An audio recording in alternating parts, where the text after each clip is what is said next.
श्री शिवाय नमस्तुभ्यम ओम नमः शिवाय। दोस्तों, आप सभी लोग जानते हैं कि 8 जुलाई 2024 को है आषाढ़ महीने का तृतीया तिथि, जो कि बार बार नहीं आती है। यह साल में बहुत ही कम पड़ती है। पूरे 1-2 साल बाद ऐसा दिन आता है, इसलिए इस दिन का महत्व बहुत ही ज्यादा होता है। और अब लोगों को इस दिन 2 बेलपत्र और 2 फूल वाला उपाय जरूर करना चाहिए, क्योंकि दोस्तों आषाढ़ महीने का तृतीया तिथि एक ऐसा दिन होता है जिस दिन भगवान शिव जी बहुत आसानी से प्रसन्न होते हैं और वह आपको इतना कुछ प्रदान है जितने की आपने कभी कल्पना भी नहीं कर सकते हैं। इसलिए यह मौका अपने हाथ से बिल्कुल भी जाने मत देना। तो इस दिन आप सभी लोगों को 2 बेलपत्र और 2 फूल वाला एक बहुत ही छोटा सा और बहुत ही अचूक उपाय करना है। दोस्तों, यह एक ऐसा उपाय है जो कि पंडित जी ने अपने अभी की ही शिव महापुराण की कथा में बताए हैं। और दोस्तों, इस वाले उपाय को ज्यादा लोगों ने किया नहीं है, इसीलिए जो भी लोग इस 2 बेलपत्र और 2 फूल वाले उपाय को इस तृतीया तिथि के दिन करेंगे तो सीधी सी बात है भाई, उस उपाय का जो फल है वह आप लोगों को बहुत ही जल्दी मिलेगा और बहुत बड़ा होकर मिलेगा, क्योंकि इस उपाय के बारे में ज्यादा लोगों को पता नहीं है। इसलिए दोस्तों, आप लोगों को भी यह उपाय 8 जुलाई 2024 आषाढ़ तृतीया तिथि के दिन जरूर कर लेनी चाहिए। दोस्तों, इस दिन को आप लोगों को अपने हाथ से बिल्कुल भी नहीं जाने देना चाहिए। दोस्तों, अगर आप लोग अपने घर धन प्राप्ति चाहते हो, आप लखपति बनना चाहते हो, करोड़पति बनना चाहते हो, आप चाहते हो कि आपके घर में पैसा आता रहे, कभी भी पैसा आना बंद ना हो, तो दोस्तों आप लोगों को इस तृतीया में के दिन, जो कि 8 जुलाई 2024 के दिन पड़ने वाली है, इस दिन 2 बेलपत्र और 2 फूल वाला उपाय जरूर करना चाहिए। दोस्तों, इस उपाय को करने से आपके जीवन में कितनी भी समस्या क्यों ना हो, वह सारे समस्याओं का अंत हो जाएगा। आपके घर में धन नहीं आता है, धन आता भी है तो वह टिकता नहीं है, या फिर और भी कई प्रकार की समस्या आपके जीवन में चली आ रहा है। इसका एक ही कारण है, आपके घर में कोई ना कोई दोष है, चाहे वह पितृदोष हो सकता है या मंगल दोष हो सकता है या फिर और भी कई प्रकार की दोष हो सकता है। लेकिन अगर आप इस उपाय को सही विधि से कर लेते हैं तो आपको उन दोषों को पता लगाने का भी जरूरत नहीं है। आपका जो भी समस्या है, जो भी परेशानियां हैं, उसका अंत जरूर होगा। और दोस्तों, इस उपाय में आप लोगों को 1 भी रुपया खर्च करने की जरूरत नहीं है। आपको सिर्फ 2 बेलपत्र और 2 फूल की जरूरत पड़ेगी, जो कि आपको अपने घर में बहुत ही आसानी से मिल जाएगा। तो चलिए अब समझते हैं कि इस 2 बेलपत्र और 2 फूल वाले उपाय को आपको कैसे करना है, किसको करना है, किस समय करना है। तो सबसे पहले चीज दोस्तों, इस उपाय में आप लोगों को 2 चीजों की यहां पर आवश्यकता पड़ रही है। सबसे पहली चीज, उपाय में ही आपको समझ आ रहा है कि 2 बेलपत्र और 2 फूल ठीक है। 2 बेलपत्र और 2 फूलों की यहां पर आपको आवश्यकता पड़ने वाली है। पर उपाय को करने से पहले हमें यह जानना बहुत जरूरी है कि आखिर इस उपाय को करना किसको होगा, किस समय करना होगा और कहां पर करना होगा। तो देखो, यहां पर हम आपको इस बात का जवाब दे देते हैं कि इस वाले उपाय को, 2 बेलपत्र और 2 फूल वाले उपाय को घर में से किसी एक ही सदस्य को करना है। सभी सदस्य को करने की जरूरत नहीं है। हाँ, सभी सदस्य जब कर सकते हैं जब घर में से किसी एक सदस्य की जो है अपनी खुद की कोई मनोकामना हो, तो भाई आप अपनी खुद की किसी मनोकामना के लिए, खुद के लिए ये वाला उपाय कर सकते हो। बाकी घर की सुख और शांति के लिए उपाय करना चाहते हो तो घर में से कोई भी एक सदस्य भी इस उपाय को करेगा तो उसके पूरे घर परिवार को इस उपाय को करने का फल मिल जाएगा। ठीक है। उसके बाद में दोस्तों, ये वाला जो उपाय है ये घर में से करेगा कौन? तो देखो, जो भी विशेष और बड़े उपाय होते हैं जो कि घर की सुख और शांति के लिए होते हैं, वह हमेशा घर के बड़े ही करते हैं। और घर के बड़ों में से जो घर की बड़ी माताएं बहनें होती हैं, उन माताओं बहनों में से कोई भी एक माता बहन इस वाले उपाय को कर सकती है। अगर किसी कारणवश घर में माताएं बहनें उपस्थित ना हो या वो यह वाला उपाय ना कर पा रही हो, तो भाई उस जगह पर फिर घर का कोई बड़ा व्यक्ति या पुरुष भी इस उपाय को कर सकता है। उसके पूरे घर परिवार को और उसको इस उपाय को करने का फल जरूर मिलेगा। ठीक है। इसके बाद में दोस्तों, इस 2 बेलपत्र और 2 फूल वाले उपाय को हमें करना किस समय है? सुबह के समय करना है कि शाम के समय करना है? तो देखो, इस वाले उपाय को आप सुबह भी कर सकते हो और शाम के समय भी कर सकते हो, कोई भी दिक्कत वाली बात नहीं है। उसके बाद में जो अगली चीज निकल कर आती है वो ये आती है कि भाई इस उपाय को हमें करना कहां पर है, क्या हमें घर पर इस वाले उपाय को कर सकते हैं? तो देखो, इस वाले उपाय को आप घर पर नहीं कर सकते हो। इस वाले उपाय को आपको भगवान शिव जी के मंदिर में जाकर ही करना पड़ेगा। तो ये सारी बातें आप लोगों को उपाय करने से पहले ध्यान में रखनी है। तो भाई 8 जुलाई तृतीया के दिन आप लोगों को उपाय को करने की तैयारी जो है करना है। आप एक समय चुन लीजिए कि आप इस उपाय को सुबह कर रहे हो कि शाम को कर रहे हो। आप कोई भी अपना एक समय चुनकर, क्योंकि इस उपाय को आपको एक ही समय पर करना है। सुबह कर लिया तो शाम को नहीं करना है, और शाम को कर रहे हो तो भाई सुबह नहीं करना है, ठीक है। पर मुख्य रूप से अगर आप पूछो कि भाई किस समय हमें उपाय करना अच्छा रहेगा, तो हम आपसे कहेंगे कि आप इस उपाय को सुबह के समय करोगे तो ज्यादा बेहतर रहेगा, ठीक है। बाकी शाम के समय करोगे तो भी कोई दिक्कत वाली बात नहीं है।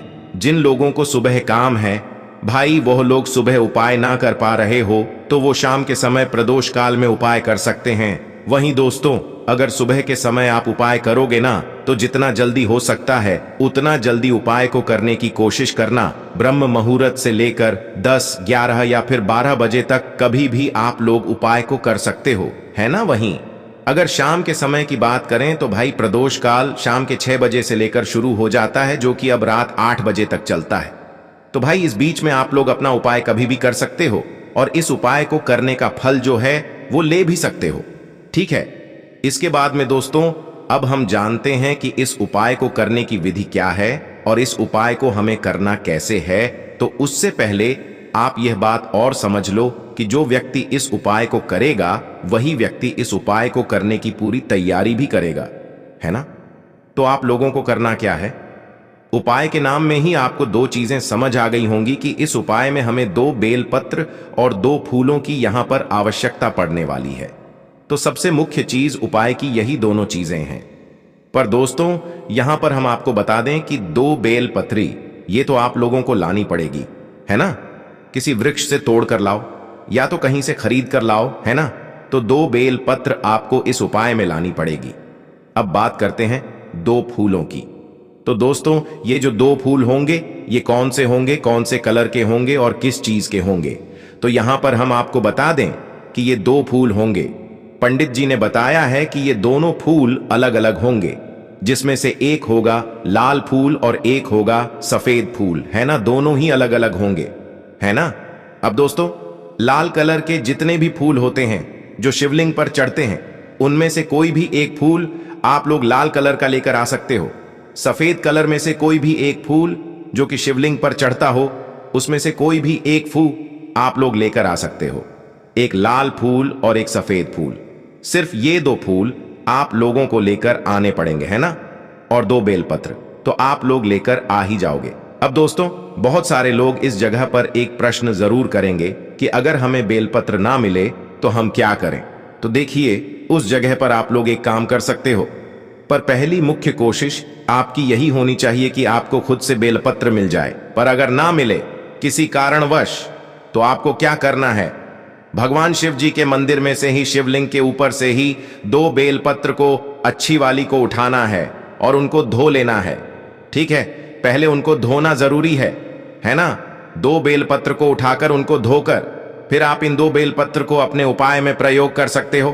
पर पहली मुख्य कोशिश आपकी यही हो कि भाई आप खुद से बेलपत्र लेकर आ जाओ, है ना।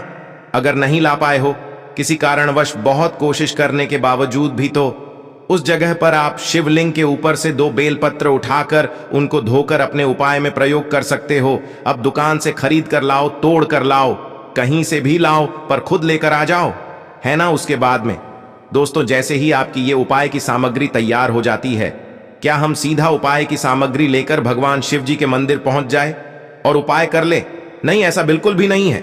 जब भी आप उपाय को करने के लिए जाओ भगवान शिव जी के मंदिर में, तो भगवान शिव जी के लिए कुछ ना कुछ पूजन सामग्री जरूर लेकर जाओ, ताकि हम भगवान शिव जी के सामने ये ना दर्शाएं कि हम सिर्फ आए हैं तो अपने फायदे के लिए आए हैं, अपने उपाय को करने के लिए आए हैं, अपनी मनोकामना पूर्ण करवाने के लिए आए हैं।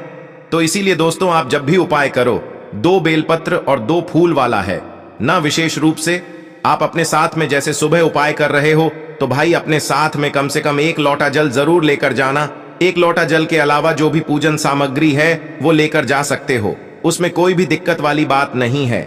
वहीं अगर शाम के समय प्रदोष काल की बात करें तो भाई उस समय भी आप लोग जो है एक घी का दीपक लेकर जा सकते हो, शाम के समय आपको जल लेकर जाने की।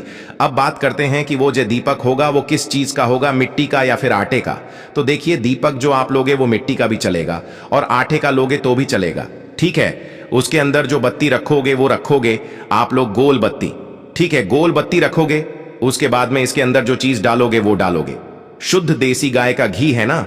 देखो उपाय को करते समय भगवान शिव जी के मंदिर में जो भी दीपक लगाओ वो शुद्ध देसी गाय का घी का ही लगाना है ना, इसके अलावा और किसी चीज का मत लगाना, वरना उपाय का जो फल है या भगवान हमसे ज्यादा प्रसन्न नहीं हो पाते है ना। तो शुद्ध देसी गाय का घी अपने घर में हमेशा थोड़ा सा रखा करो, जो कि भगवान शिव जी के कार्यों में या पूजन में या उपायों में हमें काम आ सके, है ना।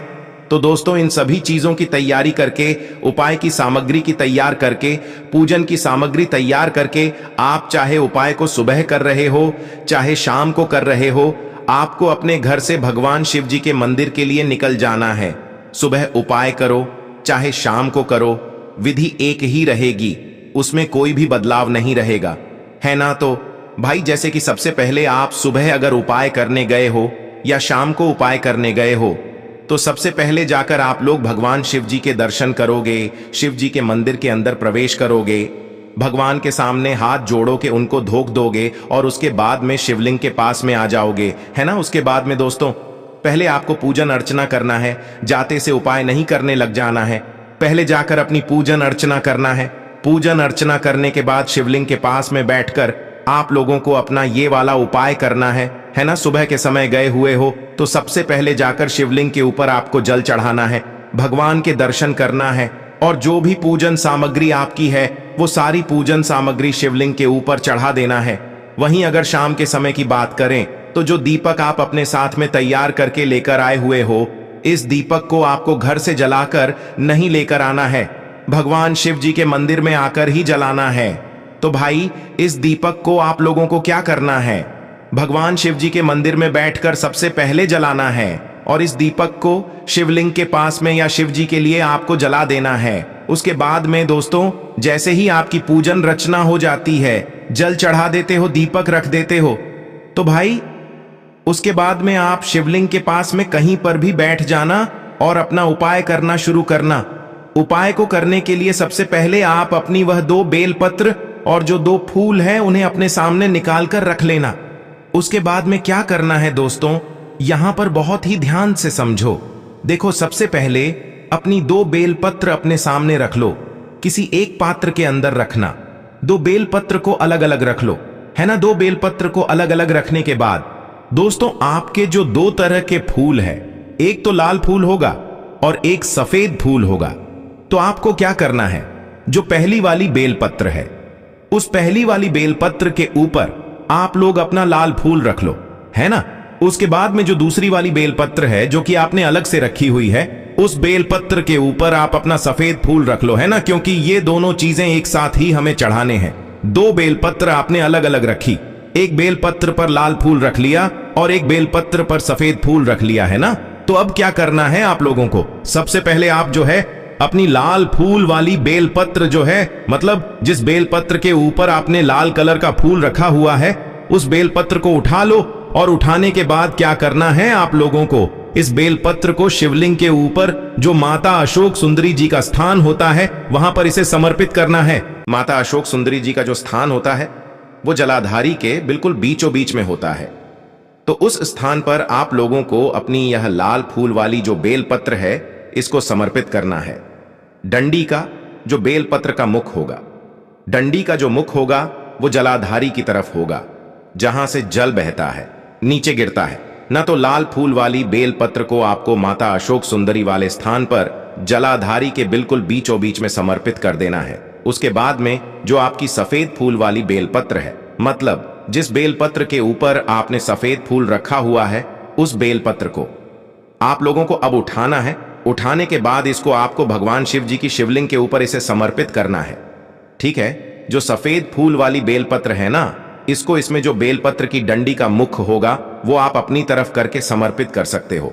कहां पर? शिवलिंग के ऊपर। तो सफेद फूल वाली बेलपत्र आप लोगों को शिवलिंग के ऊपर समर्पित करना है। जैसे ही आप लोग ये दोनों बेलपत्र समर्पित कर देते हो अपने अपनी जगह पर, उसके बाद में भगवान से आपको हाथ जोड़कर प्रार्थना करना है, अपनी वह मनोकामना बोलना है जिसके लिए आप लोग अपनी यह वाला उपाय कर रहे हो या दुख और परेशानी के लिए कर रहे हो तो वह बोलना है, या किसी भी विषम परिस्थिति के लिए अगर उपाय कर रहे हो तो अपनी वह विषम परिस्थिति के लिए आपको भगवान से प्रार्थना करना है। बस दोस्तों, यहां पर यह वाला उपाय पूरा हो जाता है। उसके बाद में 2 मिनट श्री शिवाय नमस्तुभ्यम का जाप करके भगवान को धोख देकर वहां से उठ जाना और आप लोगों का यह वाला उपाय यहां पर पूरा हो जाता है।